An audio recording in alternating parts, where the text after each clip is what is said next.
اور یہاں میں ایک مسئلہ آپ کے سامنے عرض کر دوں، ہم سارے لوگ بڑی غفلت کر رہے ہیں اس معاملے کے اندر۔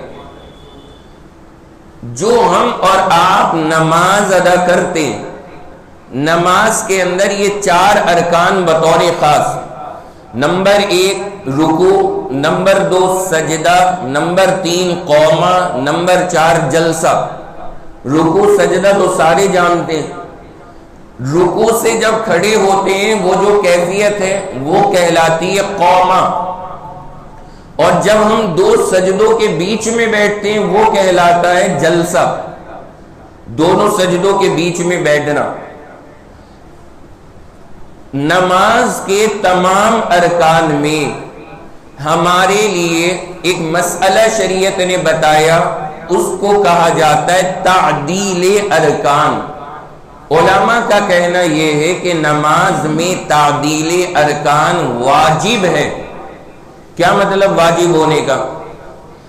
تعدیل ارکان کا مطلب یہ ہے کہ جب آپ کسی ایک رکن میں گئے، رکوع میں، سجدے میں، قومے میں، جلسے میں، تو کم سے کم اتنی دیر وہاں پر رکیں جتنی دیر میں ایک مرتبہ آپ اطمینان سے سبحان اللہ اپنی زبان سے ادا کر رہے ہیں، کم سے کم اتنی دیر آپ رکیں۔ یہ واجب ہے نماز کے اندر۔ اگر کوئی بندہ اپنی نماز کے اندر اتنی دیر بھی ان ارکان میں نہیں رکا تو اس کا یہ واجب ادا نہیں ہوا۔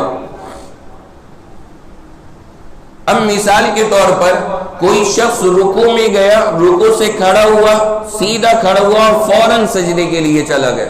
آپ نے دیکھا ہوگا بہت ساروں کی نمازیں رکی نہیں رہے، اٹھے اور سیدھے سجدے میں، سجدے سے اٹھے اور بیٹھے نہیں، ایک دم دوسرے سجدے میں۔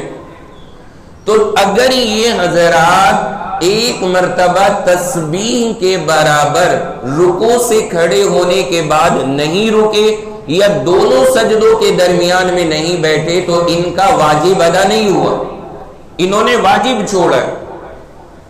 اور واجب چھوڑنے کا مسئلہ کیا ہے کہ اگر ہم نے یہ کام جان کر کے کیا، یہ کام، یہ حرکت ہم نے جان کے کی ہے تو نماز دہرانی واجب ہے، ہمیں نماز دہرانی پڑے گی۔ سجدہ سہو سے بھی کام نہیں چلے گا، نماز کا اعادہ ضروری ہوگا ہمارے لیے، نماز کو دہرانا پڑے گا اگر ہم نے یہ حرکت جان کے کی ہے۔ لیکن اگر یہ حرکت جان کے نہیں غلطی سے بھی کی ہے ہم نے تو پھر ایسی صورت میں نماز کے اخیر میں سجدہ سہو کرنا لازم ہوگا۔ اگر بغیر سجدہ سہو کیے ہوئے نماز پوری کریں گے وہ نماز بھی ہماری ادھوری رہ جائے گی، وہ بھی مکمل نہیں کہلائے گی۔ یہ میں اس لیے عرض کر رہا ہوں کہ اس طرف سے بھی ہماری بڑی غفلت ہے اور ہمارے یہاں نمازوں کی ادائیگی میں اس طرف دھیان نہیں ہے۔ لیکن جب ہم اور آپ اپنی نمازوں کو ادا کریں تو ذرا اس کا خاص خیال رکھا کریں کہ نماز کے ارکان میں تعدیل کرنا واجب ہے، اور تعدیل کا مطلب یہ ہے کہ ہر رکن میں ایک تسبیح کے برابر کم سے کم ہمیں رکنا ہی رکنا ہے، اس سے کم رکنے کی ہمیں اجازت نہیں ہے۔